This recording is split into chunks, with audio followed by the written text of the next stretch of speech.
Welcome back. Before the break, we were looking at the process of DNA replication. And what we saw was that the original parent DNA split open, and that splitting open process was caused by enzymes. The enzymes would break apart the strand, exposing the nucleotides. Extra base pairs came in and bonded to those exposed strands, making up a brand new strand. So, where there was an exposed thymine, an adenine would bond to it. And where there was an exposed cytosine, a guanine would bond to it. In this way, we made sure that the copy DNA was half parent and half brand new daughter strand. And this ensured that there was less of a likelihood for mistakes to happen. Once these complementary base pairs are made, enzymes join the little bits and pieces together, and there is another enzyme that runs all the way up the brand new strand, correcting any mistakes.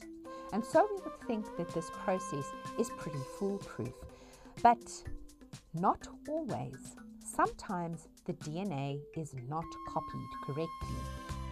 Mistakes can occur in the DNA code, and we call those mistakes mutations. Sometimes a mutation can simply occur spontaneously, and right now in all of the cells that are undergoing mitosis in your body, there are quite a few spontaneous mutations that are occurring. Sometimes those mutations occur after exposure to an environmental toxin or to nuclear or X radiation. And in some cases, the individual's DNA will be irreparably damaged. Some mutations have very little effect on the organism. I told you just now that as you are sitting there, so many of your cells are undergoing DNA replication, and there are spontaneous mutations happening, but it doesn't affect you at all. And we say that those are simply neutral mutations. But certain mutations could be lethal and could cause the death of the organism or some kind of disorder.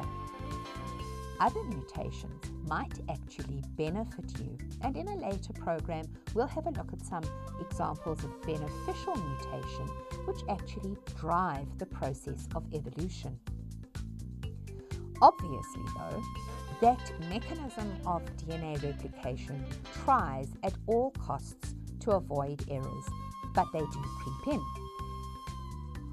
When mutations happen during the process of DNA replication, we call these gene mutations.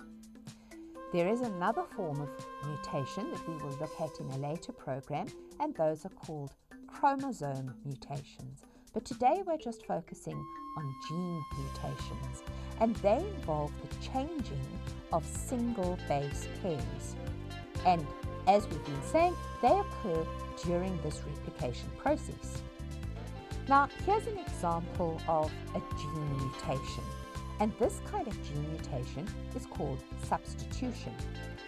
What happens is we have a triplet codon. Remember, we learned that the DNA code is grouped into three nitrogenous bases, and every three nitrogenous bases codes for one amino acid. And if we substitute one of the nitrogenous bases for a different nitrogenous base, we can end up coding for a different amino acid. So let's have a look at this example. If you take the word sit, S-I-T, and you change or you substitute one letter in that word for a different letter, you can create a completely different word. So sit can become sat. In the same way, if you substitute in the codon GAG, if you substitute the adenine for a thymine, so it no longer reads GAG, but it now reads GTG, you're going to produce a completely different amino acid. Instead of producing glutamic acid, you're going to produce an amino acid called valine. Now, how is that important? Well, you can see that if you have the wrong order of amino acids, you're going to make a protein that is incorrectly built. And if the protein is not built correctly, it's not going to function correctly, and that becomes a huge problem. Another kind of gene mutation is something called an addition or a deletion.